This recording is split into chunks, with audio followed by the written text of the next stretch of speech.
Hoje nós vamos dar continuidade à lição da semana passada, que nós começamos a estudar semana passada, que é a lição número 4, que tem por título Como se conduzir na caminhada. E aí na semana passada nós passamos basicamente a aula inteira falando sobre o padrão que nós encontramos na Bíblia para a nossa caminhada cristã.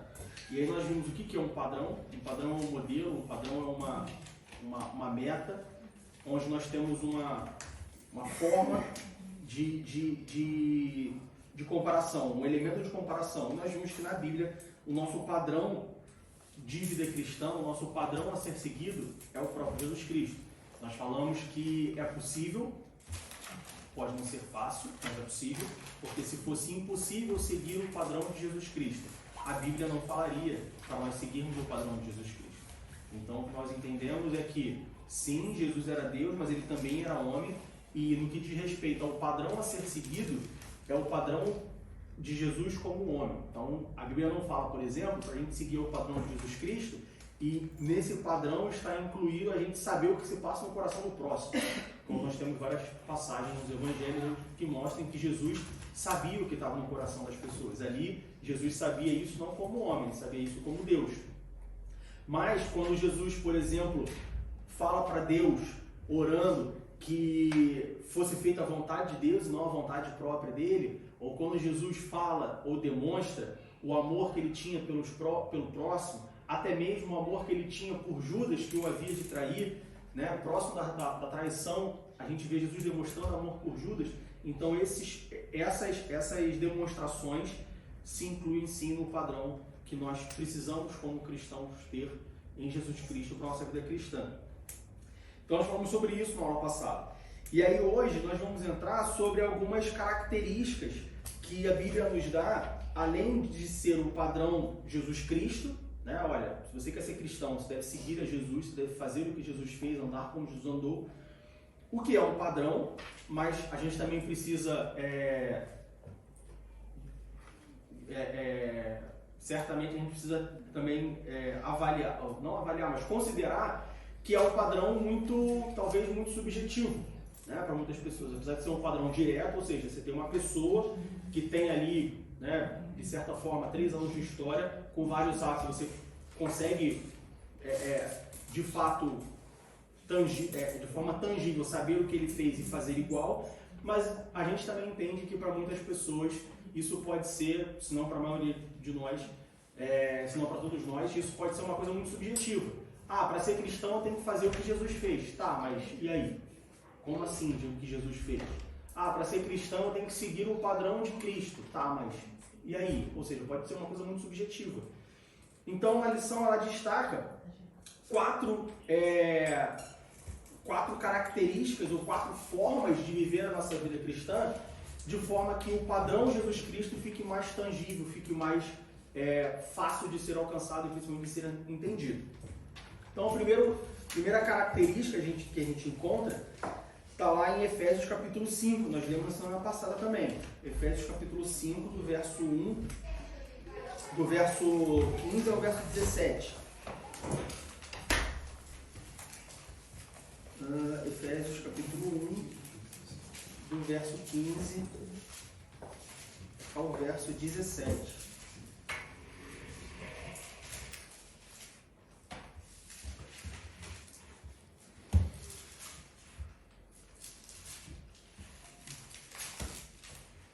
Efésios 5 que eu falei, não foi?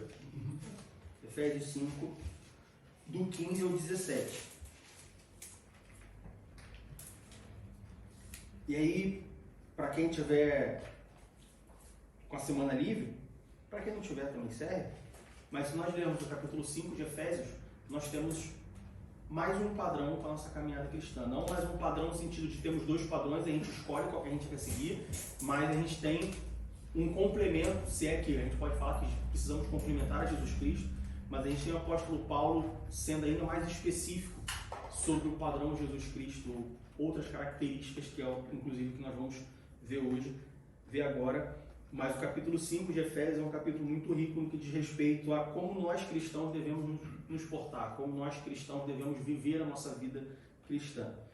Então, como eu disse na semana passada, o Efésios capítulo 5, nós temos basicamente 3 divisões da vida cristã, ou de como viver a vida cristã. A primeira divisão vai do versículo 1 ao versículo 14, nós temos a caminhada do cristão, a vida cristã, no sentido do amor. Como que um cristão deve viver a vida cristã, manifestando o amor. Versículo 15 ao versículo 17, são os 2 que a gente vai destacar hoje. A gente vê a Bíblia, o apóstolo Paulo falando da vida cristã, da caminhada do cristão de maneira sábia. Não basta somente o cristão caminhar em amor, mas ele tem que caminhar de forma sábia. E, por último, do versículo 18 ao versículo 33, nós vemos o apóstolo Paulo destacando que a caminhada do cristão, a vida cristã, ela deve ser cheia do Espírito Santo. Ah, mas por que eu preciso de amor, sabedoria e Espírito Santo? Bom, amor, o próprio Jesus Cristo ele fala, né? Que quando perguntam para ele qual era o maior mandamento, ele fala, olha, ama a Deus sobre todas as coisas e o próximo como a ti mesmo. E nesses 2 mandamentos se resume toda a lei. Então não tem como um cristão caminhar sem amor. Sabe por quê? Não adianta eu ter amor se eu não souber praticar esse amor. Não adianta eu ter o amor se eu não souber, né, como manifestar esse amor, como desenvolver esse amor. Então o cristão precisa ser sábio. E aí quando a gente fala de sábio, a gente não está falando de inteligente, de intelecto. Ah, então o cristão ele tem que ter mestrado e doutorado e pós-doutorado? Não, a gente não está falando de intelecto racional. A gente está falando de sabedoria, completamente diferente. A gente tem certeza que cada um aqui deve conhecer, ou a maioria pelo menos, deve conhecer pelo menos um exemplo de uma pessoa que não tem intelecto, que não tem conhecimento, mas ela, intelecto tem, obviamente, mas ela não tem conhecimento científico, mas ela é extremamente sábia. Uma coisa não tem nada a ver com a outra. E por último, o Espírito Santo, porque se é o Espírito Santo que, como o próprio Jesus disse, eu irei, mas enviarei um outro Consolador e esse estará convosco todos os dias, se o próprio Jesus deixou o Espírito Santo para estar conosco todos os dias e o Espírito Santo habita, o objetivo do Espírito Santo é habitar em nós para nos ajudar na vida cristã, nos ajudar no processo da santificação para nós alcançarmos a nossa vida eterna, então é natural que a gente busque ou intente no nosso coração buscar uma vida cheia do Espírito Santo, uma vida cristã cheia do Espírito Santo. Afinal de contas, é Ele quem vai nos ajudar a nos mantermos cristãos. Então, por isso que o capítulo 5 de Efésios, ele meio que dá uma resumida bem geral, além de seguir o exemplo de Jesus Cristo, mas ele dá uma resumida do que nós cristãos devemos buscar na nossa vida cristã. Mas aí, no capítulo 5, versículo 15 ao 17, diz assim: portanto, vede prudentemente como andais, não como nécios, mas como sábios, remindo o tempo, porquanto os dias são maus. E aqui nós temos 4 características que nós precisamos observar sobre como viver a nossa vida cristã. A primeira característica nós temos a prudência. Paulo diz, portanto, vede prudentemente. O que é prudentemente? Vede com prudência. Vede sendo prudente. Quando a gente vai para a prudência na Bíblia, nós encontramos prudência tanto no Antigo Testamento quanto no Novo Testamento. No Antigo Testamento, quando a gente vai lá para Provérbios capítulo 9, Provérbios capítulo 9, versículos 9 e 10. Provérbios 9,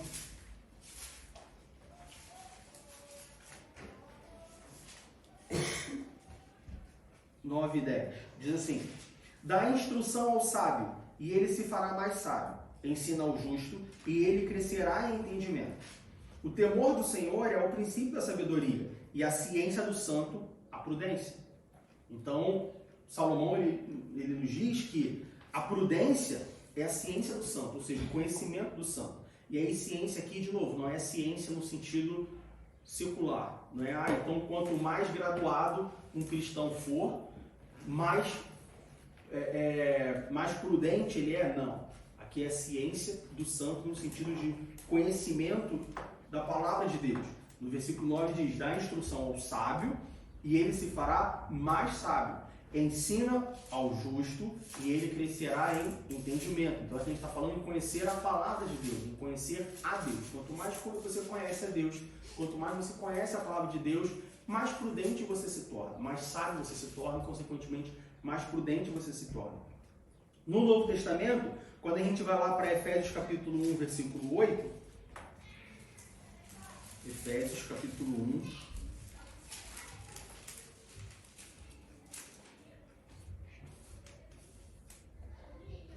versículo 8, Paulo diz assim, que ele tornou abundante para conosco em toda a sabedoria e prudência.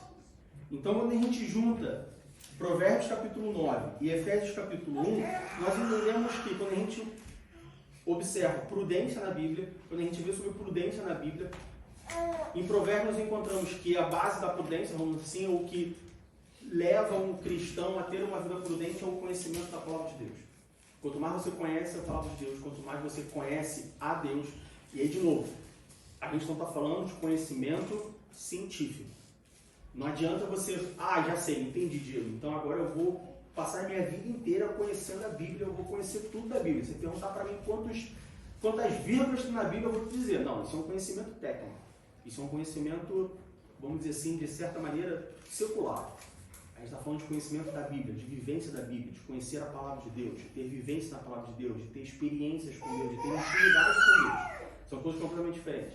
Nós encontramos certamente várias pessoas que têm um conhecimento muito profundo da Bíblia no sentido técnico, no sentido teológico, mas no sentido espiritual elas estão completamente distantes de Deus. Basta você ver, por exemplo, que se você for numa faculdade de teologia, a gente não está falando de seminário de teologia, mas uma faculdade de teologia, numa universidade, você tem diversas pessoas que estão ali estudando teologia e que não são cristãos. Que estão ali estudando teologia e não tem nada a ver com Deus, inclusive pessoas ateus. Tem ateus estudando teologia. Se você for, por exemplo, lá no Rio de Janeiro tem a PUC, a Pontifícia Universidade Católica, uma universidade católica. Eu imagino que em São Paulo eu sei que tem também, não sei se no Sul tem, acho que no Sul tem também, no Rio Grande do Sul, se não me engano, Porto Alegre. Mas enfim, é uma faculdade muito renomada no Brasil. Uma faculdade particular muito renomada, que tem um curso de teologia muito bom. Onde nesse curso estudam pessoas cristãs, estudam pessoas evangélicas, estudam católicos, estudam, por exemplo, pessoas espíritas, candomblé, estudam lá pessoas que não têm nenhuma fé. Existem pessoas que nem creem em Deus, mas que estudam teologia lá, como uma ciência. Então, quando nós encontramos em Provérbios, encontramos na Bíblia, a Bíblia falando que prudência vem do conhecimento, não é um conhecimento técnico. O conhecimento técnico, eventualmente, ele vai te levar, obviamente, a você ter um conhecimento mais profundo da Bíblia. É uma coisa natural. Se eu não sei ler, como é que eu vou estudar a Bíblia? Então, primeiro eu preciso saber ler, eu preciso ter um conhecimento técnico de como ler, como interpretar um texto, como buscar saber diferenciar um verbo do substantivo, do adjetivo, do advérbio e tudo mais. Para eu buscar ter um conhecimento técnico da Bíblia e aí me aprofundar para ter um conhecimento mais no sentido espiritual. Mas não necessariamente estritamente técnico. Muitas pessoas, eu diria que, não vou dizer que erram, mas se afastam do objetivo porque elas buscam necessariamente, única e exclusivamente, o conhecimento técnico. Isso não basta. Não busque estudar a Bíblia como um conhecimento técnico. Aí eu vou estudar a Bíblia, que nem eu já ouvi de uma pessoa, que ela falou assim, não, eu quero ser referência em Novo Testamento. Aí você está sendo soberbo, você está sendo orgulhoso, você está querendo buscar um conhecimento para você dizer que você tem um conhecimento, e não buscar um conhecimento para ele te trazer uma prudência para você viver a sua vida cristã. Buscar um conhecimento estritamente técnico na Bíblia é exatamente o que um imprudente faz. Você está demonstrando que você não tem prudência, a prudência necessária que Paulo nos orienta em Efésios capítulo 5. Então a gente vê que para a gente ser prudente, nós precisamos conhecer a palavra de Deus. E aí, à medida que nós conhecemos a palavra de Deus, nós somos prudentes no nosso modo de viver a nossa vida cristã. E por que a prudência é importante? Quando a gente vai, por exemplo, fazer a aula de direção, fiz recentemente para transferir a carteira para cá, quando a gente está na aula de direção, eu tenho certeza que quem já fez ou quem ainda vai fazer, o professor vai falar assim, olha, você tem que ser prudente. Por mais que você esteja certo, você tem que ser prudente. Você tem que dar passagem, você tem que estar atento, você tem que dirigir com prudência. E aí eu diria que uma das principais diferenças, pelo menos que eu senti entre a Alemanha e Brasil, no que diz respeito a tirar a carteira de motorista, é que no Brasil, normalmente, você é muito mais prudente do que na Alemanha. Assim, aqui na Alemanha você tem uma prudência mais passiva, vamos dizer assim, porque você tem limite de velocidade baixo, as pessoas respeitam e tudo mais. No Brasil é uma prudência mais ativa, por quê? Por mais que tenha as leis de trânsito, os brasileiros no geral, principalmente o carioca, eles sabem que ninguém respeita a lei de trânsito. Então, por exemplo, num cruzamento, independente se a preferência é tua ou não, o carioca ele sempre vai parar e ver. Uma direção defensiva. Direção defensiva. Aqui, se a preferência é sua, você segue, porque a preferência é sua e você sabe que os outros vão respeitar. Contando com isso. Mas, conta com isso. Mas numa direção, o motorista ele tem que ser, acima de tudo, prudente. E o que significa ser prudente? Significa você ter tempo e saber fazer escolhas de acordo com a situação. Então, por exemplo, se eu estou numa linha expressa, numa via expressa, numa autobahn, a pista está limpa, a pista é boa, o tempo está bem, não tem engarrafamento, eu dirijo a 240 km por hora. 200 km por hora. Agora, se eu estou numa autobahn que não tem limite de velocidade, mas o tempo está nublado, o tempo está meio chuvoso, a pista está meio escorregadia, eu estou com crianças no carro, eu estou com peso no carro, eu não vou dirigir a 240 km por hora. Eu vou reduzir a minha velocidade. Por quê? Porque eu estou sendo prudente. Apesar de eu poder fazer aquilo, eu preciso ter prudência para entender que a 240 km por hora, com um carro cheio de mala, com cheio de peso, se eu precisar fazer uma frenagem mais forte, o meu carro pode ficar desgovernado. Isso é prudência. E aí, quando a gente vai para a Bíblia, nós vamos voltar lá para Provérbios, capítulo 16, versículo 16, por exemplo. Provérbios, capítulo 16, versículo 16.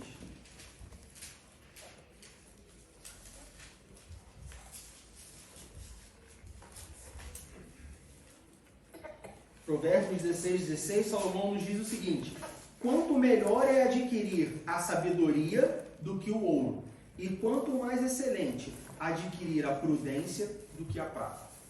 Então a gente vê que Salomão ele coloca sabedoria e prudência, que são coisas diferentes. Você pode ser sábio e ser imprudente. Você pode ser prudente sem ser sábio. Salomão ele coloca sabedoria e prudência acima do que o ouro e a prata, que na época era, né, em termos monetários, o que mais valor você tinha. Então, Salomão ele fala, olha, é melhor você ter sabedoria do que ouro. É melhor você ter prudência do que prata. Quando a gente vai para Tiago, capítulo 5, versículo 17. Tiago 5, 17.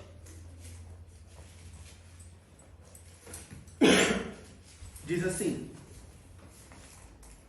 Elias era homem sujeito às mesmas paixões que nós, e orando pediu que não chovesse, e por 3 anos e 6 meses não choveu sobre a terra. Elias era um homem sábio e prudente. Elias sabia o que ele tinha que fazer na hora que ele tinha que fazer. Teve uma hora que Elias falou, olha, não chove sobre a terra, não chove sobre a terra. Eu já vi, por exemplo, várias vezes, vídeos de pessoas que querem pregar o evangelho, que querem curar pessoas, que querem manifestar dons espirituais num lugar que não se deve, num lugar errado. Eu já vi, por exemplo,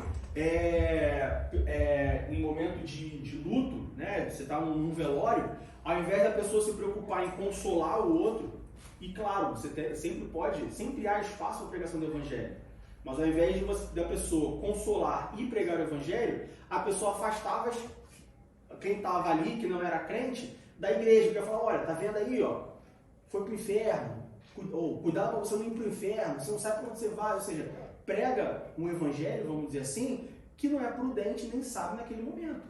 Pessoas enlutadas. Ah, mas está falando a verdade. Sim, você está falando a verdade, você pode falar a verdade de várias formas. Você não precisa falar a verdade ofendendo as pessoas. Então, num velório, procura primeiro consolar a pessoa que perdeu o ente querido, né? Ah, morreu meu pai. Primeiro, consola a pessoa que perdeu o pai.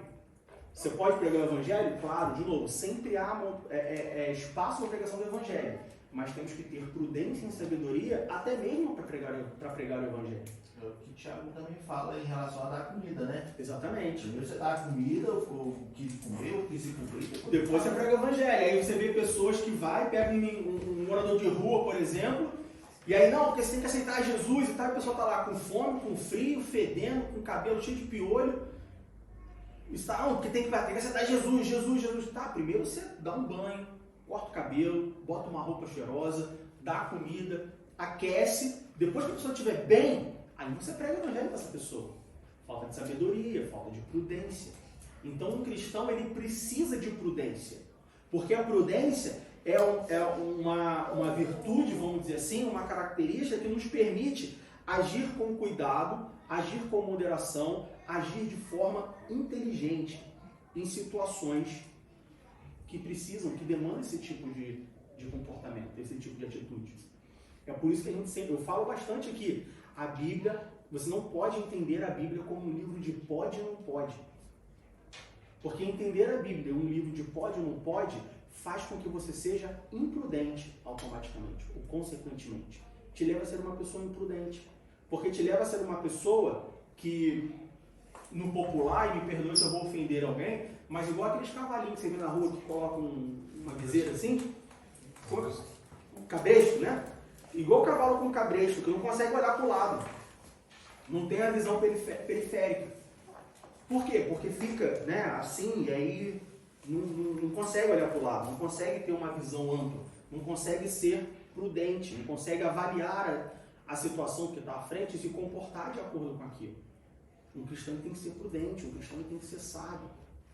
Né? A gente tem um exemplo que eu gosto muito de usar durante muito tempo, até hoje em algumas igrejas, poucas, tem diminuído, mas até hoje nós encontramos pessoas igrejas que ensinam uso e costume como doutrina. E aí, porque a mulher não pode usar calça, não pode usar bermuda, a mulher tem que usar vestido e saia longa e manga comprida. Aí, tem um retiro da igreja, ou tem um passeio da igreja, vamos fazer um luau na praia. Aí chega na praia, tá a irmãzinha lá na praia, na piscina, com uma saia até o tornozelo, com a manga até aqui assim, aí entra na piscina, o tecido cola, marca o corpo da irmã toda. A calcinha fica aparecendo, o sutiã fica... Não foi prudente, não foi sábio. Era melhor colocar uma bermuda, não estou nem falando de usar um biquíni ou maior, mas coloca uma roupa apropriada para a ocasião, que com certeza tem um tecido, um material completamente diferente de um vestido para ir para a igreja. E aí está sendo sábio e prudente. Então, um cristão, ele precisa ser sábio e prudente. Para quê? Por quê? Para ele poder saber fazer as escolhas em situações difíceis. Como, por exemplo, pregar o evangelho. Tem momentos para pregar o evangelho, tem formas de pregar o evangelho. Mas é o evangelho, meu irmão. Eu tenho que falar de Jesus para todo mundo. Sim. Eu tenho que falar de Jesus em toda hora. Sim. Eu tenho que falar de Jesus independente se a pessoa crê ou não, se a pessoa está satisfeita ou não. Também. Mas tem momentos. Quando a gente vai para Jesus Cristo, a gente vê que teve momentos que Jesus falou, olha, você está curado, vai e conta para todo mundo. E teve momentos que Jesus falou, olha, você está curado, não fala para ninguém. Jesus estava sendo prudente. Por que tem hora que Jesus fala para espalhar a notícia e tem hora que Jesus fala para não falar para ninguém? Tem um porquê. Não é porque Jesus um dia queria ser popular, outro dia ele não queria. Não, Jesus estava sendo prudente, tinha um motivo por que ele fazia isso. Então, nós vemos em Jesus prudência e nós também precisamos ser crentes prudentes, sábios, saber fazer escolhas de acordo com a situação que nós estamos. Sempre, claro, pautado na Bíblia, sempre seguindo a Bíblia e principalmente seguindo o modelo de Jesus Cristo. Mas precisamos ser sábios, precisamos sermos prudentes. Ainda no capítulo 5, no versículo 15, o apóstolo Paulo diz, portanto, vede prudentemente como andais, não como nécios. O que é nécio, Gelo? Nécio, quando a gente vai lá para Lucas capítulo 24,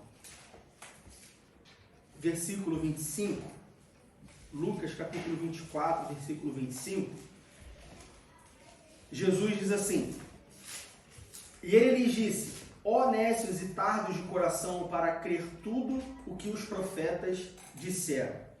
E aí muitas pessoas, e a gente pode, a gente pode não, a tradução é assim, mas quando nós olhamos a tradução de nécio, a gente encontra nécio como uma pessoa insensata, ou seja, que não tem,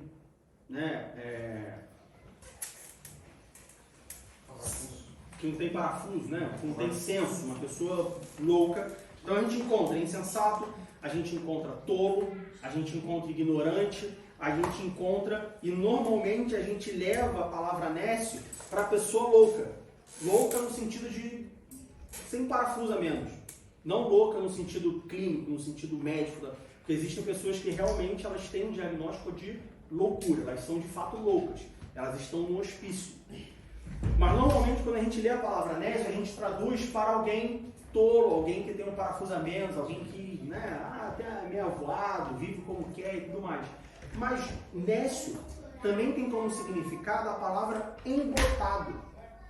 Você sabe o que significa embotado? Sujeito travado.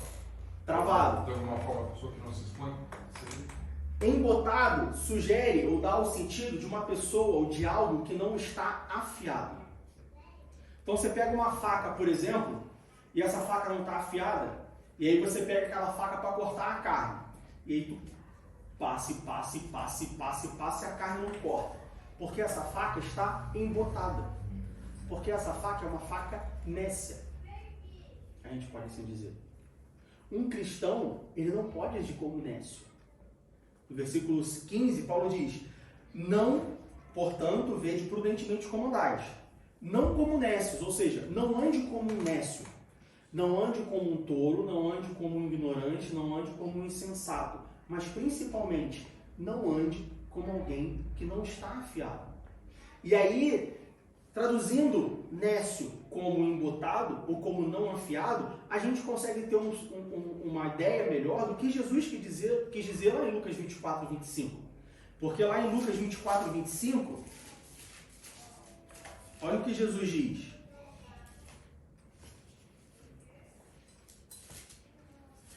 E ele lhes disse: ó nécios e tardos de coração, para crer tudo o que os profetas disseram. Pessoas que não estavam afiadas com a palavra. Pessoas que não estavam afiadas. Um cristão, ele tem que estar afiado. Um cristão, e o que é um cristão estar afiado? É um cristão estar sempre preparado para o que ele precisa fazer. Sempre pronto. Uma faca, ela tem que estar afiada para sempre que o cozinheiro ou a cozinheira pegar essa faca, fazer o que ela tem que fazer. E aí já tem facas, por exemplo, que são facas para cortar carne. Então ela tem que estar afiada para cortar carne. Tem facas que você usa para cortar fruta. Então ela tem que estar afiada para cortar fruta. Se pegar uma faca de fruta para cortar uma carne, não vai dar muito bom. Uma faca geralmente pequena, você até consegue cortar, mas não vai ser da melhor forma possível. Por quê? Porque ela é uma faca para cortar fruta. Tem faca para cortar legumes e verduras, né? Faca para fatiar bem fininho. É diferente. Você vai numa loja de faca, uma loja de instrumentos de cozinha, você tem ali, eu diria que pelo menos no barato, uns 5 tipos de faca diferentes, que precisam sempre estarem afiadas para fazer aquilo que lhes é devido. Um cristão tem sempre que estar afiado para fazer o que é devido. É válido, então, a gente comparar, de acordo com o significado que você deu, seria válido a gente comparar os nécios, ou aquela pessoa que é nécio, com a passagem da figueira que Jesus amaldiçoa, porque Jesus olha para a figueira e fala assim, tem figo, tem fruto. Chega lá, não tem nada. Existem pessoas que, igual você está falando da faca, quando eu vejo uma faca, eu falo assim, essa faca é para eu cortar. Só que quando eu pego a faca não faz. Então, eu diferenciaria por causa de um motivo. Porque quando você olha quando você olha para a figueira, quando Jesus olha para a figueira ela tinha que ter fruto e ela não tinha fruto nenhum. Sim. Eu diria que ela seria nécia se ela tivesse fruto, mas não fosse um fruto bom. Porque quando você olha para uma faca e você pega uma faca que não está afiada, ela continua sendo uma faca e ela eventualmente corta. Mas você tem que fazer um esforço tremendo para você cortar. Dificilmente você pega uma faca não afiada e a lâmina dela, ela é tipo quadrada assim. Ela sempre vai ter uma lâmina, só que não está afiada. Então se você passaria a faca ela cortaria, você tem que ficar ali, tipo restaurante, por exemplo, você vai na faca, a faca não tem serra. É uma faca, você consegue cortar a tua carne. Só que demora 5 minutos para cortar a carne. Então, eu compararia não com uma pessoa que está vazia, mas uma pessoa que não está pronta para fazer aquilo que ela tem que fazer. Claro? Alguma dúvida? Alguém discorda? Posso dar um exemplo um pouquinho diferente do que Diga. ocorreu aqui? Aham. De repente, na minha ignorância, posso esclarecer, talvez, se é que é o caso. Uhum. É quase como você está armado, eu falo armado realmente com uma arma, tem munição, tem tudo, mas você não está a usar tudo que você tem, embora você já tenha aqui. Você tem uma liberação, como eu tenho uma carteira de carro, e ainda não está devidamente pronto para dirigir na rua. Você está sendo um nécio. Você está sendo um, como a gente falou, um embotado. Você não está afiado para usar aquilo ali. Mas você tem tudo que você precisa. Se você puxar a arma e atirar a arma, vai sair e você, eventualmente, você pode até acertar o que você queria acertar. Mas você não vai ter o manejo. Entendeu? A figueira seria como você ter a arma, você tem uma arma lá bonitona, mas você não tem bala na arma. E aí, quando você vê uma pessoa armada, você espera que essa pessoa tenha munição na arma. Assim, não que, né, porque já pode, não armamentistas, porque está usando arma, porque cristão não pode. A gente está usando o exemplo. Só pra, né? Não, porque sabe como é que é. Então, assim, quando você vê uma pessoa armada, você espera que essa pessoa tenha munição. Então, uma pessoa armada sem munição, eu compararia com a figueira. Porque você espera que ela tenha munição e ela não tem munição. Agora, uma pessoa armada, mas que não tem o manejo necessário, não tem o conhecimento necessário para manejar aquela arma, aí seria um nécio, seria um embotado. Entendeu? Entendi. É porque na minha cabeça fica sempre, dentro desses exemplos, fica sempre assim, por exemplo, as pessoas sabem que eu sou cristão. Uhum. Aí elas chegam pra mim e falam assim, quem foi Jesus? E eu não sabia falar. Uhum. Porque, por exemplo, nessa passagem aqui, Jesus estava caminhando com os discípulos na caminhada de Emaús, não é? Uhum. Então, assim, a gente pega quem eram essas pessoas, teoricamente eles conheciam. Só que eles não reconheceram na hora. Uhum. Entende? Então eles estavam falando de algo que eles conheciam, mas não foram aptos a reconhecer quem estava com eles na hora. Então, faltou manejo. Eles sabiam quem era Jesus. Talvez se Jesus falasse, mas e aí, estamos na onde? Ah, tu vindo de Jerusalém, poxa, eu ouvi falar aqui em Jerusalém. Se Jesus fosse conduzindo a conversa, eventualmente eles iam falar, ah não, Jesus e tal, papapá, o Filho de Deus vivo, o Messias. Mas eles não tinham o manejo de, na hora, pá, Jesus. Tem muito cristão, por exemplo, que não tem o manejo de reconhecer uma situação e falar uma palavra específica. Aí fala assim, quem é Jesus? Ah não, Jesus, a pessoa, né, fica tremendo, a pessoa fica sem palavra, mas se você, num ambiente, vamos dizer assim, numa zona de conforto, e você começar a perguntar, a pessoa sabe explicar quem é Jesus, sabe explicar o plano de salvação, sabe citar versículo, mas na hora a pessoa fica, caramba, sei lá, você está na rua andando, né, olhando as árvores, na Disney, aí chega uma pessoa e fala assim, Prega Jesus para mim. prega Jesus pra mim, o quê? Jesus? Que Jesus? Não é que a pessoa não conhece, ela conhece Jesus, né? Ela não tem o manejo, ela não tem a habilidade de, João 3,16. Você pega uma pessoa e fala assim, Salmo 23,1. E a pessoa já, caramba, a gente vê muito isso aqui na igreja. Já teve os exemplos aqui, sem citar nomes, obviamente, mas tem pessoa na igreja que você vê que a pessoa conhece, mas não tem o manejo, não tem a destreza. Por quê? Quando nós olhamos na Bíblia, nós entendemos isso como ausência de sabedoria, ausência de prudência. Está vivendo uma vida cristã de forma nécia, de forma embotada, sem manejo, sem sabedoria. Uma das formas de nós termos esse manejo, essa sabedoria, é o Espírito Santo. O Espírito Santo serve para isso. E aí, automaticamente, pessoas que vivem em uma ignorância espiritual, e aí é sempre importante, e aí nesse ponto é onde entra o conhecimento intelectual, científico, para entender a Bíblia. Muitas pessoas entendem, ou quando leem a palavra ignorante, as pessoas acham uma pessoa grossa, estúpida. Porque fulano é ignorante, porque ele fala grosso. Não, ignorância pode ser nesse sentido, mas ignorância também pode ser uma pessoa que ignora alguma coisa. Ela é uma pessoa ignorante. Se eu ignorar o frio, eu sou uma pessoa ignorante, que estou ignorando o frio e saio num tempo frio só de camiseta. Então existem muitos cristãos que são ignorantes espirituais. Em que sentido? Não que eles sejam grossos, estúpidos espiritualmente. Não. Eles têm uma vida espiritual, eles são salvos. Mas eles vivem de forma ignorante espiritualmente falando. Eles ignoram o Espírito Santo. E é o Espírito Santo quem dá manejo. É como se você falasse, não, eu quero ser lutador de esgrima. quero saber manejar uma espada como ninguém. Aí vem o Espírito Santo e fala assim, poxa, eu te ajudo, eu sei fazer isso. Você fala assim, não, vou aprender sozinho. Não quero, vou aprender sozinho. Aí você vai lá, compra a espada e fica treinando. Eu tenho certeza que vai demorar muito mais tempo do que se você tivesse um professor do seu lado especialista naquilo ali. Ignorantes espirituais. Pessoas que preferem ou que ignoram a ajuda do Espírito Santo, a atuação do Espírito Santo, a capacitação do Espírito Santo para fazer algo, para ser habilidoso, para deixar de ser nécio, para deixar de ser embotado, né, em alguma habilidade, mas sem a ajuda do Espírito Santo. Você vai conseguir? Eventualmente você consegue, mas demora muito mais tempo, a gente pode assim dizer assim. Ainda que você tenha dedicação, demora muito mais tempo. Tem muitos cristãos que são assim, que vivem de forma nécia, que são nécios. Por quê? Porque não são embotados, porque não estão afiados. E por que não estão afiados? Ignorância espiritual. Falta de sabedoria. Pessoas que têm um orgulho, vamos dizer assim, talvez um orgulho no bom sentido, de que não, eu tenho que conquistar isso sozinho, senão não serve. Eu tenho um amigo que o pai dele tem uma empresa de manutenção de equipamento industrial. E aí eles são o pai dele tem 3 filhos, são 3 irmãos, eu sou amigo do mais velho. E aí tinha um do meio, que como começou na época de trabalhar, assim, o mais velho trabalhava com o pai já, né? Sempre trabalhou com o pai a vida inteira. E aí quando eu falava com o do meio, e aí, cara, trabalhar com o teu pai? Não vou trabalhar com o meu pai.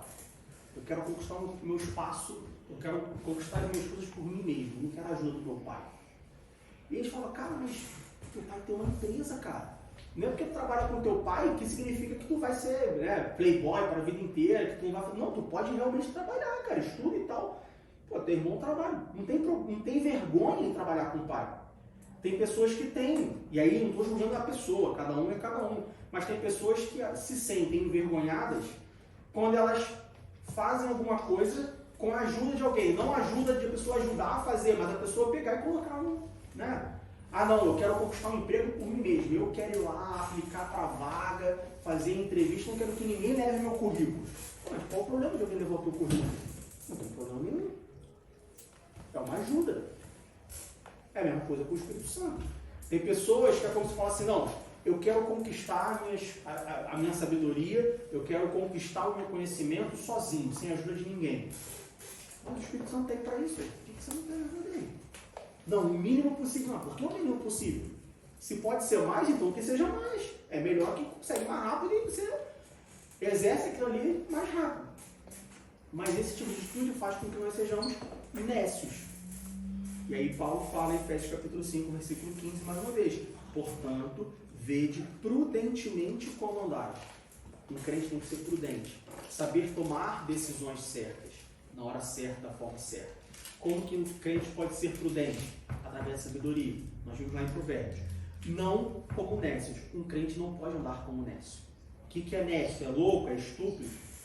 Sim, também. Mas principalmente no nosso contexto, nécio são pessoas embotadas, pessoas que não estão afiadas. Pessoa que quando chega na frente você fala assim, Salmo 23:1. Ih, cara, Salmo está no Novo Testamento. Não, peraí. Está sendo nécio. Não está afiado. Salmo 23:1, Senhor, pastor, não faltará. Eles adoram, sabe? Se perguntar para ela, ela sabe. Nós temos que andar como, não podemos andar como nécio. Diga, Letícia. Quando você falou aí que você deve ter, quando a pessoa vai procurar emprego, e aí você pode ter a ajuda de alguém. Me veio na cabeça, às vezes acontece isso comigo, tipo assim, que eu não quero a ajuda de ninguém, eu quero por mim mesmo fazer alguma coisa. Uhum. Eu acredito que às vezes a gente não quer ajuda porque a gente não quer que depois seja cobrado daquela pessoa. Tipo assim, que depois aquela pessoa fala assim, ah, mas eu te ajudei, não sei como, não sei o quê. Mas o que eu queria falar era como que a gente faz.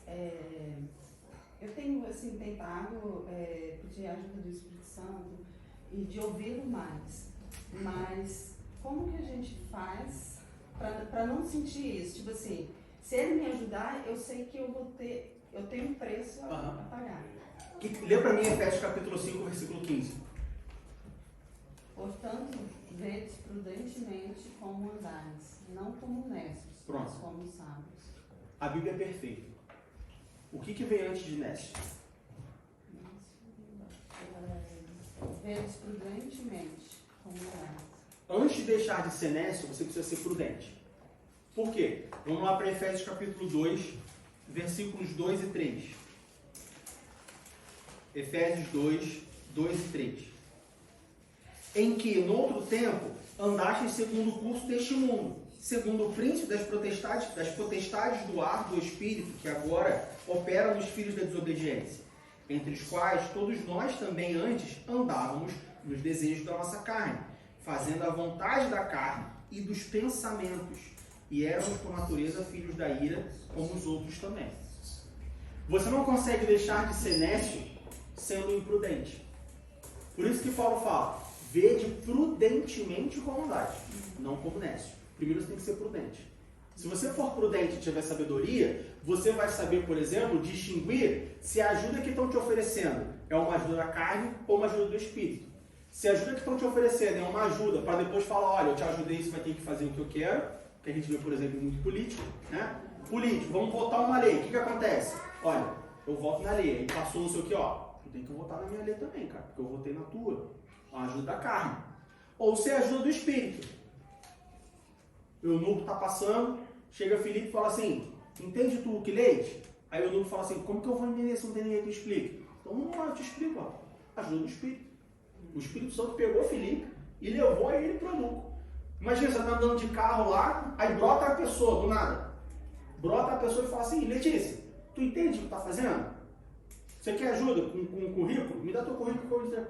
Ah, mas peraí, de onde tu veio? A sabedoria, né, a prudência, vai te dar o discernimento, vai promover em você, ou vai prover para você o discernimento para não. Eu vou dar um currículo para ele, porque essa pessoa realmente está sendo guiada pelo Espírito, ou enviada do Espírito, é uma ajuda, é um desejo do Espírito, não da carne. Então a Bíblia é perfeita. Primeiro você tem que ser prudente, depois você deixa de ser nécio.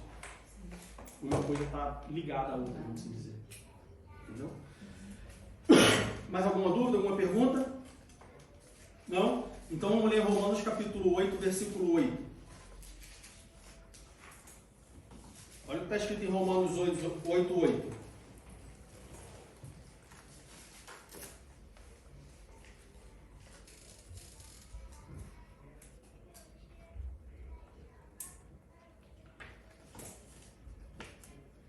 Portanto, os que estão na carne não podem agradar a Deus. Um crente carnal não vai agradar a Deus. Um crente carnal não vai deixar de ser nécio. Um crente carnal não tem como ser prudente. Um crente que vive no pecado, um crente que ama o pecado, um crente que tem prazer na prática do pecado, não tem como deixar de ser nécio. Não tem como deixar de ser prudente. Por isso que a gente vê muitos crentes, muitos pastores, muitas lideranças, muitas igrejas que não são prudentes e agem como nécios, porque são carnais. Se a gente fizer uma retrospectiva dos últimos 5 anos, dos últimos 10 anos, olha o tanto de escândalo que crente já deu na... Cada semana tem um diferente. Por quê? Gente carnais. Mas são crentes, mas são carnais. São crentes, mas não são sábios. São crentes, mas não são prudentes. São crentes, mas agem como nécio. Aí hoje chega uma situação onde você fala assim, você tem alguma religião? Aí as pessoas sentem vergonha de falarem que são cristãos. Mas não que elas têm vergonha do Deus que elas servem. Tem vergonha da igreja. Pessoas que falam assim, não, eu sou cristão.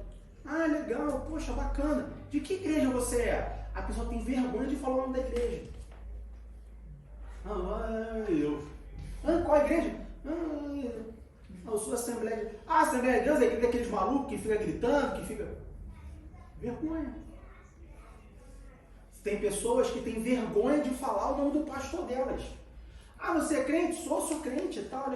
Ah, legal, poxa, eu também sou e tal. Qual o nome do seu pastor? E tal. Não, qual... Então tem vergonha. E aí, claro, não vou falar do pastor, né? A pessoa tem vergonha de falar o nome do pastor. Olha que absurdo, gente. Ela tem vergonha de falar o nome do pastor. Se você tem um chefe que cuida bem de você, se você tem uma pessoa que preza pelo seu bem-estar, que te ajuda quando você precisa, você vai ter vergonha de falar o nome dessa pessoa? Mas por que muito crente tem vergonha de falar o nome do pastor? Porque o pastor não anda em sabedoria, não anda em prudência, anda como um nécio. Está vendo como é importante nós andarmos em sabedoria? Nós não andarmos como nécio, olha o impacto que isso causa, olha a consequência que andar em falta de sabedoria, que andar como um nécio provê. Pessoas têm vergonha de falar o nome da igreja, pessoas têm vergonha de falar o nome do pastor, pessoas que têm vergonha até mesmo de falar que é cristão. E de novo, não, é diferente de Pedro. Ah, porque Pedro negou Jesus, porque esse crente está negando. Não, ele não está negando a Jesus. Ele tem vergonha de falar cristão, por quê? Porque o resto das pessoas que são cristãs andam, o resto, eu digo, não o resto, mas eu sou cristão, não assim, não estou falando de você, estou falando, né, de maneira generalizada, porque existem pessoas que dizem que são cristãs e andam como nécios, e andam sem prudência, e andam sem sabedoria, e envergonham o nome, ou envergonham as pessoas que são cristãs e andam em sabedoria, prudentemente, não agindo como nécios.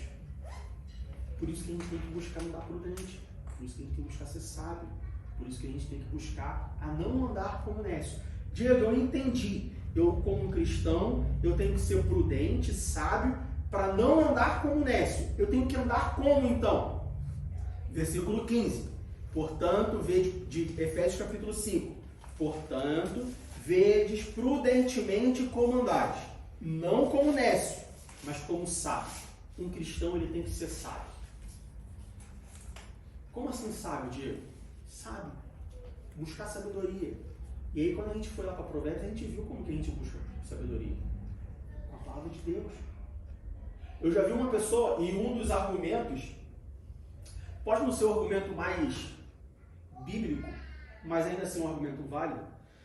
Muitas pessoas usam o argumento para acreditar que a Bíblia é um livro diferente por conta dos conselhos de sabedoria que estão na Bíblia, sabia? Pessoas que não são cristãs, que pegam a Bíblia, e aí mais especificamente o livro de Provérbios, né, para os casados o livro de Cantares, que pegam a Bíblia, leem a Bíblia, e extraem da Bíblia conselhos de sabedoria, aplicam na sua vida secular e são prósperos, secularmente falando. Existe a prosperidade bíblica, Salmo capítulo 1, a prosperidade cristã. Aí as pessoas falam assim, esse livro tem alguma coisa diferente, porque ele tem conselhos que quando eu pego esse conselho e aplico na minha vida, as coisas dão certo, as coisas funcionam. A Bíblia, acima de tudo, é um livro de sabedoria. Por isso que eu falei, tem pessoas que usam isso para acreditar que a Bíblia é um livro diferente, né? É um argumento utilizado. Existem muitos outros argumentos pelo qual nós acreditamos que a Bíblia não só é um livro diferente, mas que a Bíblia é a palavra de Deus. Ela não é um livro diferente, ela é a palavra de Deus. Ela passa a ser um livro diferente porque é uma consequência dele ser a palavra de Deus. Porque Deus é um Deus único. Então, não tem como ter um outro livro diferente como a Bíblia. Mas, sabedoria. Um cristão tem que ser sábio. E muita gente pensa que sabedoria só vem com a idade. Por quê? Porque no mundo, normalmente, o que nós encontramos? Pessoas que são sábias e elas são idosas. Por quê? Tempo de vida. Ela viveu tanto na vida, a vida dela, ela viveu tantos anos, ela teve tantas experiências, que com as experiências que ela teve, ou boas ou ruins, ou erros ou acertos, ela construiu uma sabedoria. E se eu dissesse para você que você pode ser sábio com 15 anos de idade? É só você ler a Bíblia. E se eu disser para você que Salomão não tinha 120 anos de idade quando ele escreveu o livro de Provérbios? Salomão era jovem quando esse livro. A gente não tem como especificar com quantos anos Salomão escreveu Provérbios 9:9. Mas eu diria com uma assertividade bem alta de que Salomão não tinha 150 anos de idade, não. Para ter essa sabedoria toda, se a gente colocar em escala, Salomão teria que ter, né, quase um Matusalém. Matusalém foi o homem que mais viveu na Bíblia, que não foi tão sábio quanto Salomão. Então, sabedoria no mundo tem a ver com idade, ou pode ter a ver com idade ou experiência. Na Bíblia tem a ver com conhecimento da palavra de Deus. Diego, como que eu posso ser um cristão sábio? Conhecendo a palavra de Deus, tendo experiência com Deus. Juntou esses dois? Mas é estranho uma pessoa com 15 anos, como ela vai ter toda a experiência que uma pessoa mais velha tem? Sabedoria tem a ver com experiência no mundo. Sim, eu entendo, mas vai ter coisas que ela não vai saber. Assim, não quer dizer que a pessoa tem que passar por tudo, eu entendo. Mas como que ela vai ter... Deixa só o Franz falar, fala. Eu vi umas semanas atrás um debate, aquela rádio que eu comentei contigo. E aí eles estavam falando sobre a aparência do mal. E aí a conversa foi os debatedores debatendo entre si a respeito do que está lá em Tessalonicenses. E aí um deles levantou e falou assim, levantou no modo de dizer, no falar, e falou assim, ó, que um professor dele falava sempre o seguinte, que a sabedoria é um pente que você ganha depois que você está careca. Aí ele começou a tratar em cima disso. É o que? O dente? A sabedoria é um pente um pente. Tá. que você recebe depois que você está careca. Aí ele começou a trabalhar em cima exatamente dessa ideia. E ele fala o seguinte, que você muitas vezes só reconhece o seu erro depois que você já caiu no teu erro. Porque quando você, é muito óbvio você conseguir chegar no erro na vida de uma outra pessoa. E não julgue um erro para julgar, simplesmente por análise e você aplicar isso na sua vida, só errar também. Agora, quando você faz algum erro e você consegue interpretar e dizer, poxa, eu fiz agora uma bobagem, então eu não vou repetir. Isso é de certa forma prudência. Sim. Só que boa parte dos nossos atos, não vou dizer atos de sabedoria, ou boa parte do nosso aprendizado, que nos permite ter uma sabedoria, se dão pelos momentos em que nós agimos erroneamente. Logicamente que aí, na questão da vida cristã, é indispensável ter a Bíblia, porque a Bíblia nos traz um contexto muito mais aprofundado, uma aplicação muito mais poderosa da direita. Quando você aplica a sua vida de acordo com os exemplos, como você começou já a aula dizendo sobre o padrão de Jesus e como Jesus andava, e quando a gente começa a procurar essa questão de nós andarmos nesse mesmo padrão, tendo essa aplicação em mente e sabendo que, porque todos nós, independente do momento da vida que tenhamos aceitado Jesus, éramos pecadores. Então, 100% de chance que todos fizeram alguma bobagem, seja qual for. Em algum momento Agora, a questão é que depois que você for cristão, você vai lembrar daqueles momentos e dizer, não, isso, em nome de Jesus, eu espero nunca mais cometer. Por questão de sabedoria própria. Ninguém quer ficar dando torto no mundo. Sim. Então, eu digo que quando você pauta-se na Bíblia, logicamente, mas reconhecendo os erros que fez de modo a não fazer mais, não que você vá ser salvo por isso, mas isso com certeza vai contribuir um degrau cada vez para você chegar a essa sabedoria em si. Sim. Prudente? Sim. Diria. Com base no que a nossa irmã disse, né? Como é que uma criança de 15 anos vai ter todo o conhecimento? É interessante e importante a gente entender que a maioria das vezes, se não em todas as vezes, sabedoria e conhecimento são coisas distintas. Entendeu? Uma coisa, uma pessoa, ele já falou isso aqui, ser cheia de conhecimento, mas não ter sabedoria para aplicar o conhecimento. Entende? Então, uma criança, dentro do nosso exemplo, o que a gente está falando, de 15 anos, ela pode ser sábia. E se chegar a algo que ela não tenha conhecimento, ela vai ter sabedoria para saber induzir aquela pessoa, ou conduzir aquela pessoa a um conhecimento certo. Veio na minha cabeça seria, porque como ela está buscando esse conhecimento, ela, tipo assim, com o Espírito Santo, né, no caminho de Deus, seria através da leitura. Sim. Que aí ela começa a ler e de ouvir de outras pessoas também. Então, conhecimento. E de praticar. E de praticar. Isso aí. Então, como que pode um jovem de 15 anos ser sábio? Se ele for um jovem de 15 anos que baseia, que não vive, por exemplo, como Efésios capítulo 2. Vamos lá para Efésios capítulo 2. Efésios capítulo 2, versículo 3.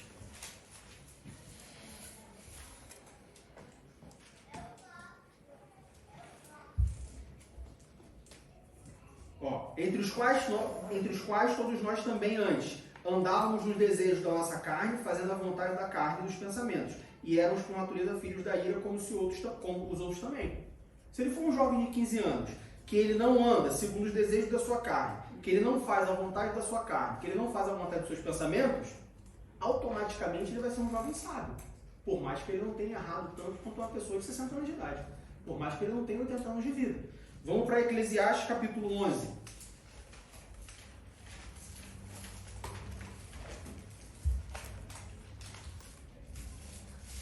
Eclesiastes 11, versículos 9 e 10.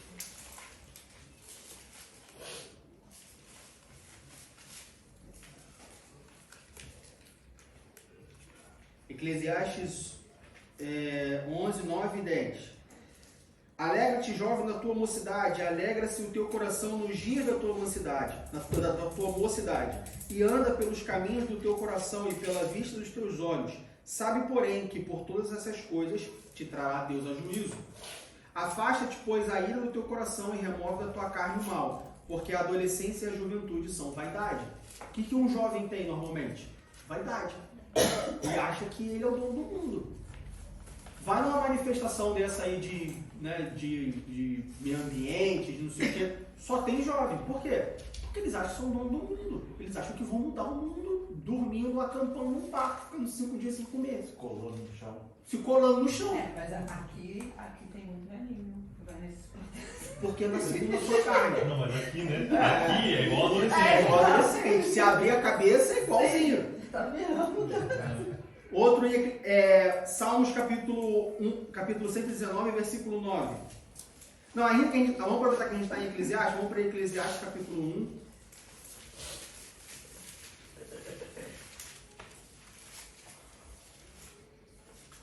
Capítulo 12. Eclesiastes capítulo 12, versículo 1. Lembra-te do teu Criador nos dias da tua mocidade, antes que venham os maus dias e chegando os anos dos quais vinhas a dizer, não tenho neles contentamento. Se você se lembrar de Deus quando você tiver 15 anos de idade, se você se lembrar de Deus quando você tiver 12 anos de idade, quando tiver 40, você vai falar assim, poxa, se eu soubesse o que eu sei hoje, não seria o que eu sou. É um sentimento muito comum, todo mundo, né? Passou dos 40, se eu vivesse hoje com a cabeça de quando eu tinha... Se eu tivesse a cabeça de hoje quando eu tinha 15, eu teria conquistado o mundo. Por quê? Porque quando tinha 15, vivia de acordo com as suas vaidades. Vamos para Salmos 119, versículo 9, se não me engano. Salmos 119, versículo 9.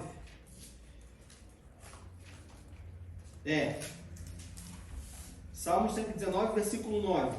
Como purificará o jovem o seu caminho? Observando conforme a sua palavra.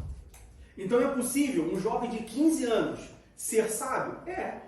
Basta ele observar a palavra de Deus.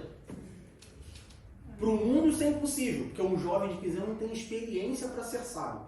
Mas a gente não está falando de sabedoria, como o Franz falou, adquirida a partir dos seus erros, adquirida a partir da sua experiência. A gente está falando de sabedoria adquirida a partir do Espírito de Deus. É a sabedoria que nós lemos lá em Provérbios. Ela é muito mais valiosa que o ouro e a prata. Certo? Certo, Mas sempre tem um mais.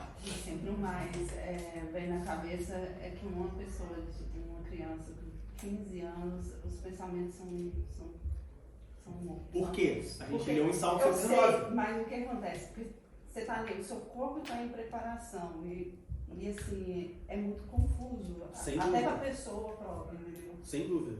Porque Mas- eu passei por isso, porque com 15 anos eu estava dentro de uma igreja. E é o que você falou, que se eu tivesse a cabeça que eu tinha, de antes, quando eu tinha lá 15 anos... É por isso que quando a gente fala que as crianças não são a igreja de amanhã, as crianças são a igreja de hoje, é para eles serem adolescentes de 15 anos, cumprindo o Salmo 119, versículo 9. Aí você tem uma igreja, que nem já aconteceu aqui, de pessoas que falam assim, essa igreja aí é ruim, porque ela gastou o domingo inteiro num culto infantil.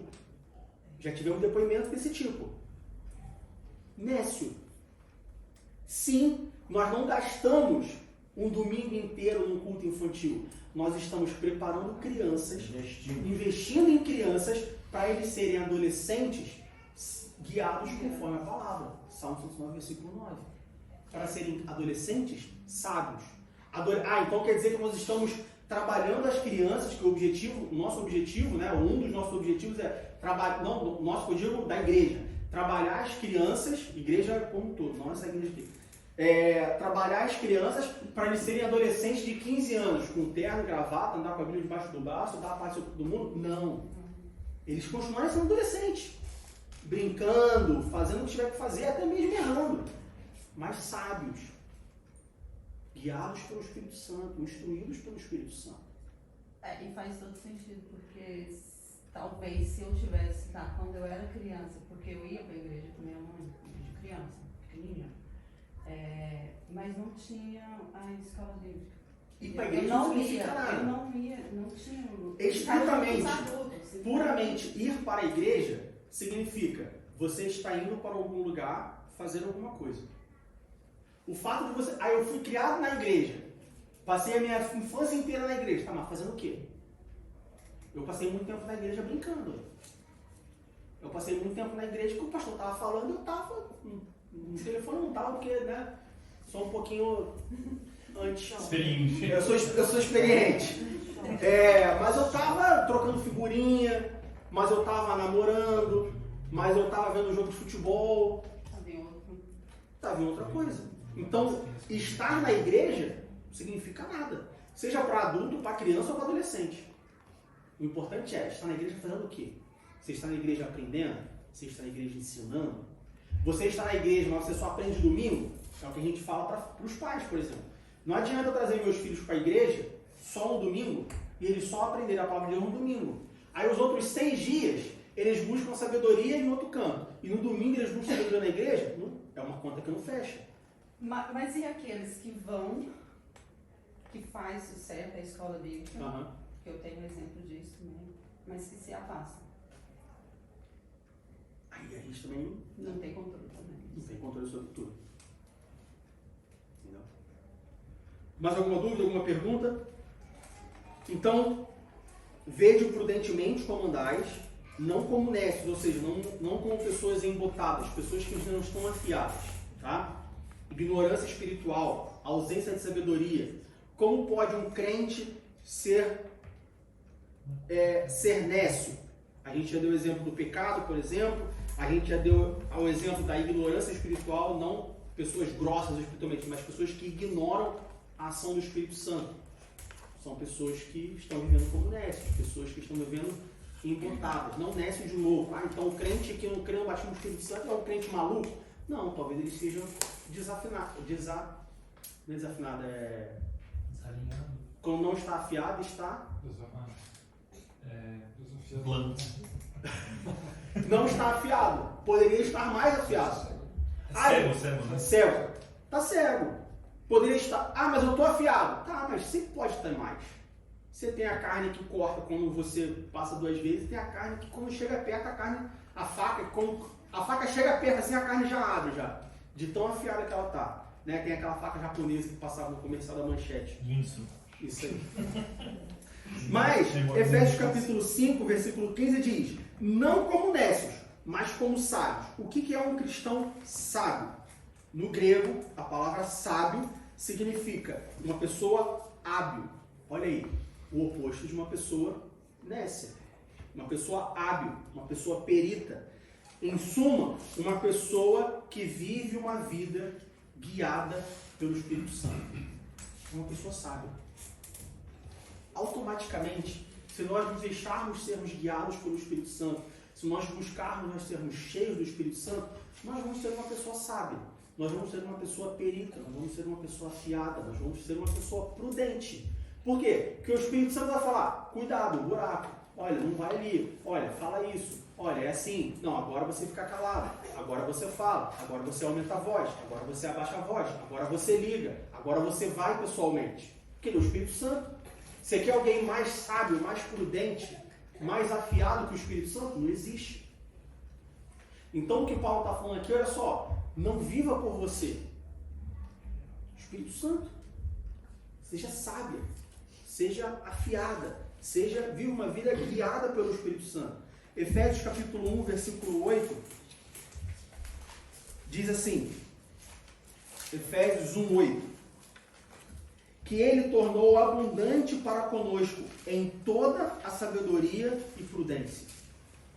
Esse versículo é muito importante porque ele nos mostra com clareza que o Espírito Santo ele é abundante, ou seja, o quanto você quiser. Está disponível, abundante. Abundante. Ele não é o necessário, ele não é o suficiente, ele não é contado, ele não é cheio. Né? No culto de doutrina, nas quartas-feiras, nós estamos falando sobre o Espírito Santo. E um dos exemplos que o pastor mais está usando é revestido. Esse copo está cheio, não está mais, está cheio d'água. Quando ele está revestido, ele tem água por dentro e por fora. Abundante. Paulo fala em Efésios capítulo 1, versículo 8, ele fala que ele tornou abundante em toda a sabedoria e prudência. Todos os tipos de sabedoria, todas as aplicações de sabedoria, tudo que for sabedoria, o Espírito Santo tem, de forma abundante. Olha que maravilha. Isso significa que o Espírito Santo ele consegue me tornar sábio, não só na igreja, contexto eclesiástico. Então o Espírito Santo vai me dar sabedoria para pregar a palavra, o Espírito Santo vai me dar sabedoria para cantar, para louvar, o Espírito Santo vai me dar sabedoria para ensinar, o Espírito Santo vai me dar sabedoria na igreja. Sim, também, mas ele vai me dar sabedoria no meu trabalho. Estou lá com, sou programador, tem um bug lá que eu não consigo corrigir de jeito nenhum. Vai para o joelho, meu irmão. O Espírito Santo dá sabedoria. Vai me dar sabedoria na minha casa. Porque eu com a minha esposa, porque assim, sabedoria. Quando você tem que falar com a esposa, como você vai falar com a esposa, como você vai educar o filho, o momento você vai falar, não, esposa, está certo, eu estou errado. Não, esposa, olha só, você está certo, você está errado, quem está certo sou eu. O Espírito Santo vai guiar a sabedoria em tudo. O Espírito Santo tem sabedoria em tudo, de forma abundante. Está ali disponível do teu lado. E provavelmente está falando assim, ei, estou aqui. E aí, precisa de ajuda hoje? E aí, quer hoje? Estou aqui, hein? Se precisar, estou aqui, hein? Não esquece de mim não. Provavelmente ele está assim. E a gente não usa, e a gente ignora. Colossenses capítulo 4, versículo 5. Colossenses capítulo 4, versículo 5. Andai com sabedoria para com o que estão de fora, remindo o tempo, que a gente vai falar sobre remir o tempo mais para frente. Andar com sabedoria também significa andar com discernimento. O que é discernimento? É você saber discernir, você saber escolher, você saber definir o que é bom e o que é ruim, o bem e o mal. Por isso que, mais uma vez, eu vivo falando aqui, a Bíblia não é somente um livro de pode e não pode. Quem usa a Bíblia como um livro de pode e não pode, não sabe discernir as coisas. É um mau costume. Você tem que saber discernir. Quando a gente vai ver sobre dieta, por exemplo, as coisas que os nutricionistas mais falam é o quê? Se você quer ter uma vida saudável, você precisa fazer as coisas conscientes. Não é você pegar uma dieta com uma lista de alimentos que você quer comer, você só comer aquilo ali sem mudar a sua cabeça, sem mudar o seu comportamento. Quando você atingir o seu peso, você vai ignorar aquela dieta e você vai voltar a comer todas as porcarias. Então você tem que entender o que você pode comer, o que você deve comer, o que você não deve comer, quando você deve comer, quais são as melhores combinações. Você tem que discernir. Um cristão, ele tem que discernir. Ele tem que viver de forma sábia, em sabedoria. E sabedoria envolve discernimento. De novo, é o cavalo com o cabresto lá. Não, você tem que saber discernir as coisas. Você não pode esperar sempre que alguém fale para você o que é. O que o meu pastor falar, eu faço. Amém. Você está mostrando obediência ao seu pastor. Mas e se o seu pastor morrer? A Fabiana diz que eu sou muito trágico, mas é que eu gosto de ser trágico porque marca, morreu. Não que eu deseje, mas chegou no domingo que vem, irmãos, infelizmente, nosso pastor Ivanô, ele adiantou a passagem. Tinha um voo de primeira classe, ele preferiu pegar a primeira classe e agora está no céu. Vamos nos alegrar, porque crente quando morre a gente fica alegre, a gente não fica triste. Então vamos nos alegrar, vamos cultuar a Deus, agradecendo a Deus pela oportunidade de termos tido o nosso pastor conosco, ainda que por um breve momento, mas ele morreu. E aí, você vai fazer o quê? Vai dar um tiro na cabeça? Vai morrer também? Porque você não tem mais aquela pessoa que dizia para você o que você tem que fazer ou não tem que fazer? Por que muitas pessoas, quando crescem, são criadas na igreja, que nem o exemplo que você deu, aí quando tem 18 anos de idade, se desvia? Porque ela foi criada na igreja com a mãe dizendo, faz isso, faz não sei o quê. Aí quando a mãe parou de falar, Não porque parou, porque já é um burro velho de 18 anos, já é uma mulher, já. E aí parou de falar, faz isso, não faz aquilo, ela não sabe o que ela tem que fazer. Aí ela se desvia, ela se perde. Um crente tem que saber discernir as coisas. Tá? Hebreus, e olha como que a sabedoria é importante, ou o discernimento é importante. Hebreus capítulo 12, versículo 14. Hebreus 12, 14. O escritor diz assim: segui a paz com todos e a santificação, sem a qual ninguém verá o Senhor. 1 João capítulo 3, versículo 2. 1 João 3, 2. E depois Gálatas 3, 26. 1 João 3, 2 diz assim: amados, agora somos filhos de Deus e ainda não é manifesto o que devemos de ser, mas sabemos que quando Ele se manifestar, seremos semelhantes a Ele, porque assim como é, o veremos. E por fim, Gálatas, capítulo 3, versículo 6, versículo 26. Gálatas 3, 26. Porque todos sois filhos de Deus pela fé em Cristo Jesus. Como nós começamos a aula falando que o nosso modelo é Jesus Cristo, nosso padrão é Jesus Cristo. Ah, mas Jesus Cristo é um padrão muito inalcançável. A Bíblia nos mostra que quando nós andamos em sabedoria, quando nós andamos prudentemente, como sábios, a gente se torna Jesus Cristo. Não fisicamente, ninguém é transformado em Jesus Cristo. Mas quanto mais prudente e mais sábio você vive, mais próximo de Jesus, que é o nosso padrão, que é o nosso modelo, nós somos. Então Jesus é um modelo muito inalcançável? Talvez porque para mim ele é inalcançável porque eu estou vivendo como nécio. Eu estou vivendo de forma imprudente. Aí se torna alcançável, inalcançável.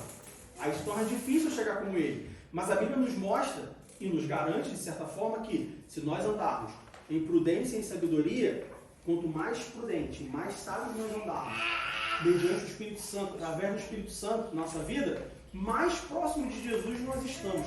Olha que maravilha. Quem não quer ser como Jesus? A gente vive falando, mas isso aí só Jesus consegue resolver, isso aí só Jesus consegue fazer, isso aí só Jesus consegue. Prudência e sabedoria. Mais próximo de Jesus, você não vai ser Deus e como é, você vai ter divindade. Mas a parte humana, quanto mais prudente, mais sábio você for, humanamente, mais próximo você está de se igualar no sentido, né? Mais próximo você está do modelo, do padrão dado por Deus para nós, que é Jesus Cristo, para a nossa vida cristã. E aí, voltando para Efésios capítulo 5, versículo 16, a gente vê o que nós lemos lá em Hebreus, em Colossenses capítulo 4, versículo 5, porque Paulo diz assim: portanto, veja prudentemente como andais, não como nécios, mas como sábios, remindo o tempo. É uma outra característica que um cristão tem que ter. Um cristão ele tem que viver remindo o tempo. Quem pode me dizer o que é remir o tempo? Usar adequadamente. Remissão de pecados. O que é remissão de pecados? Jesus morreu na cruz e nos remiu de todos os pecados. O que significa Jesus nos remir do pecado? Já estudamos isso 2 vezes, nas quartas e nos domingos. Então não tem desculpa para ninguém saber. O que significa remissão? Resgate. Resgate. Então Jesus Cristo morreu por nós e na sua morte ele nos remiu. Ele remiu os nossos pecados. Ele foi lá e pagou um preço de resgate. Remissão é resgate. Ele pagou o preço de resgate e ele nos resgatou para o seu próprio uso. Ele falou, olha, agora você está pago. Você pode sair aí e agora vem para mim. Quando nós falamos sobre remir o tempo, o sentido da palavra remir tem 2 sentidos. Primeiro, redimir, ou seja, resgatar. Ou seja, você tem uma pessoa que ela tem o tempo e usa o tempo da forma que ela quer, porque o tempo é dela. Resgatar ou remir o tempo é você ir lá nessa pessoa e falar, não, toma aqui o preço, guarde, toma aqui o preço. Tudo tem um preço. Tudo na vida tem um preço. Se ele é pagável ou impagável é outra história. Mas tudo na vida tem um preço. Você ir lá, pagar para essa pessoa o preço, quanto custa o tempo? O tempo custa X. Toma aqui o preço. Você pega o preço, você redimiu o tempo, você remiu o tempo para agora fazer uso conforme a sua vontade. E o segundo sentido é você comprar aquilo para uso próprio. Ou seja, não, o tempo é meu, eu faço dele o que eu quero, porque agora o tempo é meu. Eu paguei o preço e o tempo é meu. Por que isso é importante? Quando a gente pega o contexto bíblico e a aplicação da palavra remir o tempo, a gente entende que naquela época esse termo remir, ele era utilizado para se referir à sabedoria que compradores tinham quando eles iam comprar uma mercadoria. E isso é um exemplo muito prático que a gente pode ter hoje. Por exemplo, se alguém chegar e falar assim, Diego, eu preciso montar um computador, cara. Tu me ajuda? Eu ajudo. Quanto você tem para gastar? Ih, rapaz, eu tenho para gastar aí 3 mil euros. Beleza. Eu vou na internet, vou ver as peças, quanto é que deu, tal, não sei o que, deu tanto, vou lá, compro e acabou. Agora, se eu for montar um computador para mim mesmo, ainda que eu tenha 3 mil euros, o meu objetivo vai ser gastar menos, o menor possível. Então, se para uma pessoa que me pediu para montar um computador para ela, eu vou ver lojas próximas a Berlim, se eu for montar um computador para mim, talvez eu busque preço em outras cidades. E aí eu calcule se o tempo, se o valor da passagem de trem, por exemplo, bom, aqui a peça custa 100. Em Leipzig, a peça custa 50. Uma passagem de Berlim para Leipzig e de volta dá 30. 50 mais 30, 80. Então, se eu for em Leipzig buscar a peça, eu economizo 20 euros. Tá aí, eu vou em Leipzig buscar a peça. Por quê? Porque é para mim. Então, eu me proponho a ter mais tempo de deslocamento, a viajar e tal, para economizar o máximo possível. Se é uma outra pessoa que me deu um orçamento para trabalhar maior do que isso, não vai economizar 20 euros, vou lá para lá, não, 20 euros fica com a família. O que é isso? Remir o tempo, essa palavra remir era utilizada para se referir à sabedoria que compradores tinham quando eles iam comprar coisas para eles mesmos. Então, sabe quando você vai comprar, você vai fazer alguma coisa para alguém, aí você faz de um jeito, mas quando você faz para você, tu faz de outro, né? Vou fazer um pudim para levar para a igreja, eu uso leite condensado de procedência duvidosa. Vou fazer um pudim para eu comer, não, aí eu vou usar o leite moço, não trazer do Brasil o leite moço. Completamente errado, porque né, o que Jesus fala? Amar o próximo como a ti mesmo. Então, se eu estou fazendo para o próximo, eu deveria para o próximo usar o leite moça vindo do Brasil e para mim eu uso qualquer outro. Estou fazendo para o próximo, tem que fazer o melhor. Mas tem pessoas que agem assim. Quando é para outra pessoa, faz de um jeito. Quando é para si mesmo, faz de outro jeito.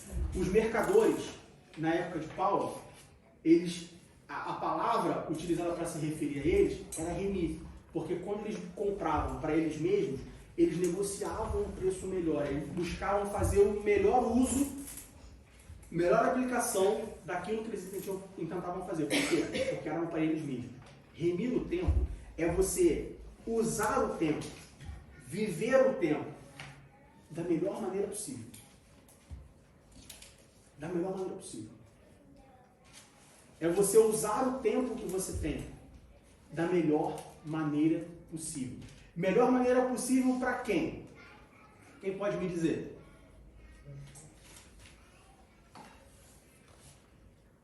Para si próprio. Hã? Para si próprio. Para si próprio. Meu tempo como eu, da forma que me convém.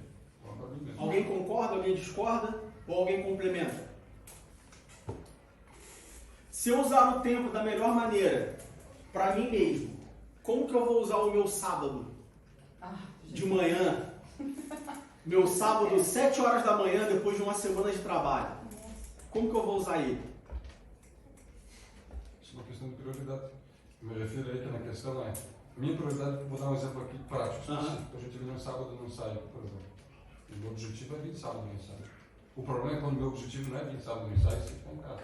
Eu não digo como conflito, eu digo como questão. Aham. Porque aí entra a questão da prioridade. Então, Só mas que eu não então, posso você usar não tá- meu tempo baseado. mas então se a tua prioridade no sábado é vir no ensaio para ensaiar, para louvar no domingo, Sim. então você não está remindo o tempo, vivendo o tempo da maneira como você quer. É. Mas eu quero. Não. Você Então, quer então, agradar a Deus. Não, Ah. você quer agradar a Deus. Não a forma como você, não é o que você quer. A sua carne quer no sábado de manhã, vamos pegar esse exemplo e, né, abrir ele. Se eu remir o tempo da forma que eu quero, no sábado de manhã eu estou dormindo. Porque a minha carne está cansada. Mas se eu remir o tempo da forma como que Deus quer, ainda que eu esteja cansado no sábado de manhã, eu vou para a igreja para ensaiar, porque no domingo eu toco. Sim, não, talvez. Entrou parcialmente. Parcialmente? O que falta para entrar então de 100%? Eu estou formulando aqui. Está formulando ainda? É porque existe uma transformação na nossa vontade, quanto mais você caminha com Deus. Exatamente. Então, eu acho que essa é a mudança. Quando você vem para complementar, se você rende o tempo de acordo com você, mas você vive observando a palavra, como a gente deu antes, aí você remendo de acordo com Deus. Mas de acordo com a nossa natureza humana, que quer servir a si mesmo, sim, você vai procurar o que é melhor para você. Né? Perfeito. Essa é a diferença. Um cristão, ele tem que remir o tempo, ele tem que viver o tempo, não de acordo com a sua natureza, mas de acordo com a vontade de Deus, que passa a ser a vontade dele. Então, se a minha vontade é a vontade de Deus, eu vou remir o tempo da melhor maneira possível. Nós vemos muitos cristãos, e aí, no que diz a respeito ao gerenciamento do tempo, eu acho que eu sou o menorzinho da fila, né? Que eu giro meu tempo? Não, eu gerencio o meu tempo da pior maneira possível, né? A lei de Pareto lá é 80% do trabalho e 20% do tempo. Eu faço 99% do trabalho e 1% do tempo, né? É sempre no último momento. Remir o tempo é nós vivermos o tempo, utilizarmos o tempo da melhor maneira, no sentido de o que Deus espera com esse tempo. Versículo seguinte, versículo 17. Versículo 17. De Efésios capítulo 5, versículo... Capítulo 5, versículo 17. Pelo que vocês sensatos, não entendeis qual seja a vontade do Senhor. Isso é remir o tempo. Como que nós estamos vivendo o nosso tempo? O tempo que nós temos disponíveis. Tenho 24 horas no dia. Durmo 8 horas por dia. Ah, mas eu preciso de 6, eu preciso de 7. A gente precisa de uma base.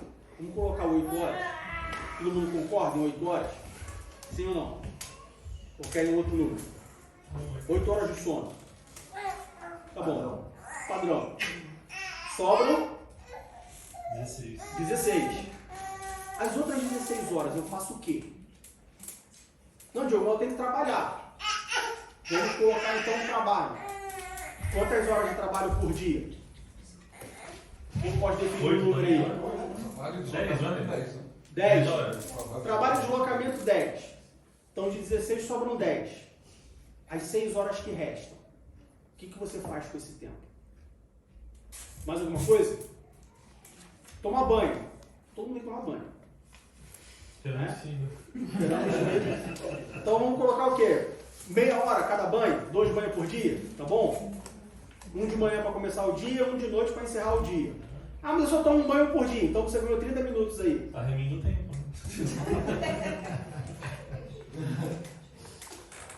Tá, e pro resto, o que você faz? Como que você usa o resto desse tempo? Não, Diego, eu sou casado, preciso de tempo com minha esposa. Tá bom, então coloca um tempo para sua esposa. Tá bom, então coloca um tempo para os seus filhos.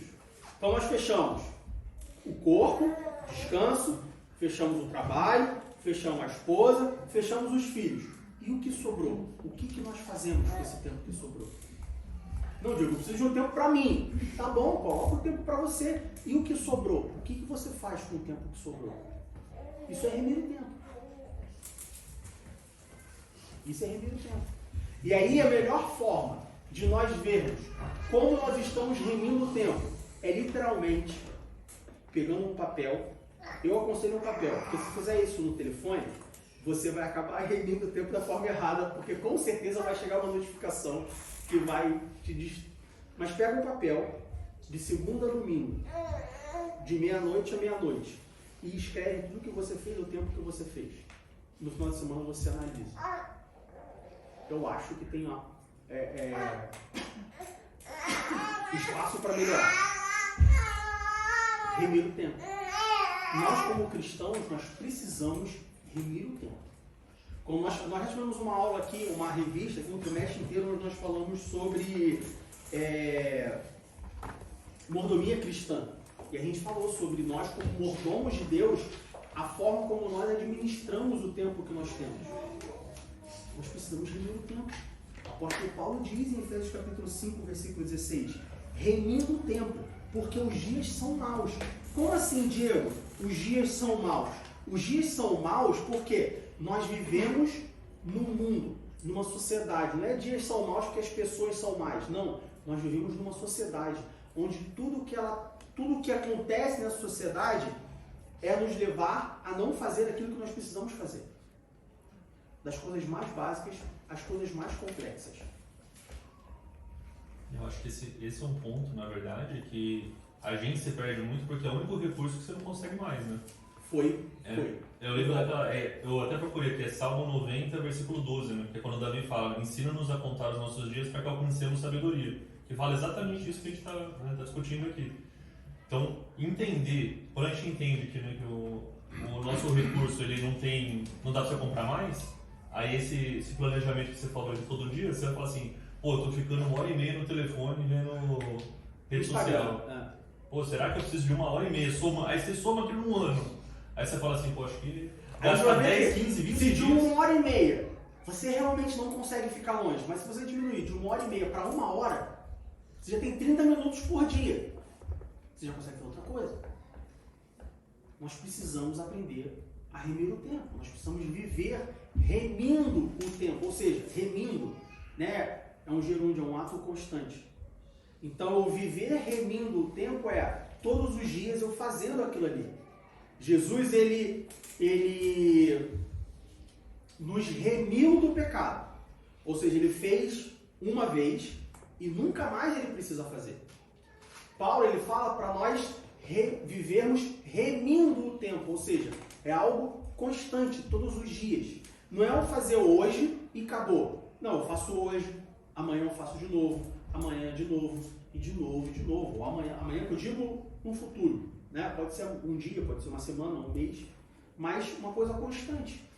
Viver remindo o tempo. Porque os dias são maus. Eu vi uma pessoa da área de nutrição falando, como que eu posso comer melhor? Estou na vibe de comer melhor. Não que eu esteja seguindo, mas pelo menos é um interesse. Já está começando. A cabeça está mudando, né? É o que eu falo, Fabiano, não me impressiona. Ele falou assim, você quer saber se você está comendo bem ou não? Desembale menos e descasque mais. O tempo é tão mau que ele fez com que os homens parassem de descascar e passassem a desembalar. Veja bem, Deus colocou todas as frutas, e aí eu comecei a pensar, a refletir sobre isso. Deus colocou todas as frutas no jardim para o homem ir lá no pé, pegar, né? Então você tem que ir lá, pegar, descascar, comer e tal. Hoje a gente não faz mais isso, hoje a gente desembala. Sim, porque a tecnologia, a praticidade e tal, não sei o quê. Sem dúvida, é muito bom. Mas a gente pegar e meditar espiritualmente sobre isso, tudo que Deus criou, o mundo desfez, ou o mundo mudou de uma forma que não precisa mais fazer o que Deus colocou para a gente fazer inicialmente. Os dias são maus. Os dias não vão querer que você faça o que você tem que fazer a respeito do tempo. Vamos supor que Deus colocou para nós trabalharmos 8 horas. O mundo vai querer que você trabalhe 10, você trabalhe 12, você trabalhe 14, você trabalhe 16. Porque se eu trabalhar 8, eu não consigo o que eu quero. Mas é o que você quer ou o que o mundo te apresenta? Na maioria das vezes é o que o mundo apresenta, não o que Deus quer. Deus quer que eu tenha o que me vestir, o que comer e onde morar. O mundo quer que eu tenha uma casa grande, com muito espaço, que eu ande de carro, que eu tenha uma roupa de marca, que eu tenha um modelo, que eu tenha um telefone. O mundo quer uma coisa, Deus quer outra. Remindo o tempo, porque os dias são maus. Ainda sobre a remissão do tempo, qual é a maior esperança do cristão? Se ninguém falar, vou ficar muito decepcionado. Ascender aos céus. Isso. A esperança? Ascender aos céus. Vou considerar como meio ponto. A volta de Cristo. A volta de Cristo. A maior esperança do cristão é 1 Coríntios, capítulo 14, versículo 15. Certo? É a volta de Cristo. A volta de Cristo vai acontecer. Se nós vivermos uma vida cristã sem remir o tempo, e quando Deus voltar e falar assim, o que tu fez? O que você vai falar para ele? Foi a mulher que tu me deu? Igual Adão? Aí quando chegar lá, Deus vai falar assim, o que você fez? Não, Deus, foi a mulher que tu me deu. Não, foi o emprego que tu me deu. Não, foi a inteligência que tu me deu que me fez ser um homem muito bem sucedido. E aí eu tinha muitas responsabilidades no meu dia. Não, Deus, só, foi os filhos que tu me deu. Tu me deu 5 filhos. Eu não consigo ter 5 filhos e dirigir uma igreja.